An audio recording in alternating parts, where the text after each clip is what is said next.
அஸ்ஸலாமு அலைக்கும் friends and family எல்லோரும் எப்படி இருக்கீங்க? இன்றைக்கி பரோட்டா செய்ய போகிறோம். அதுக்கு தேவையான குருமாவுக்கு ஒரு கடாய் அடுப்பில் வச்சுக்கோங்க. எண்ணெய் கொஞ்சம் ஊற்றுங்க. எண்ணெய் காஞ்சதுக்கப்புறம் வெங்காயம் போடுங்க. வெங்காயம், கருவேப்பிலை, தக்காளி இது போட்டு பச்சை வாசம் போகிற வரைக்கும் வணக்கிட்டுருங்க. வணக்கிறதுக்கப்புறம் கொஞ்சம் இஞ்சி பூண்டு பேஸ்ட் 1 ஸ்பூன் போடுங்க. 1 ஸ்பூன் போட்டு அது ஒரு உப்பு கொஞ்சம் போட்டு அது கூட சேர்ந்து வணக்குங்க.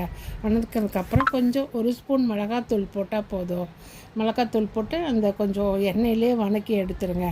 அதுக்கப்புறம் நம்ம ஆல்ரெடி இந்த தேங்காய், சின்ன வெங்காயம், தக்காளி போட்டு ஒரு மசாலா அரைச்சி வச்சுருக்கோம். அதை அதிலே போட்டு நல்லா கலக்கிட்டு தேவையான அளவு உப்பு போட்டு கொதிக்க வச்சுருங்க. ஆல்ரெடி நம்ம முட்டை வேக வச்சு அதை பீஸ் பண்ணி வச்சுருக்கோம். அந்த பீஸை அதுலேயே போட்டு நல்லா கலக்கி எடுத்து இறக்கி வச்சுருங்க.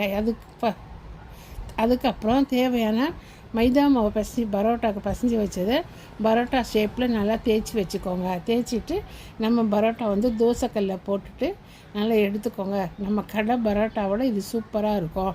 பரோட்டா போட்டு நம்ம அடித்து அதை எடுத்தோமா சாஃப்டாக இருக்கும். சாப்பிட்றதுக்கும் ரொம்ப நல்லாயிருக்கும். ஒவ்வொரு பரோட்டாவும் சாஃப்டாக பூ மாதிரி சாப்பிட்றதுக்கு நல்லாயிருக்கும். வாங்க சாப்பிடலாம். மீண்டும் அடுத்த வீடியோவில் சந்திப்போம். பாய்.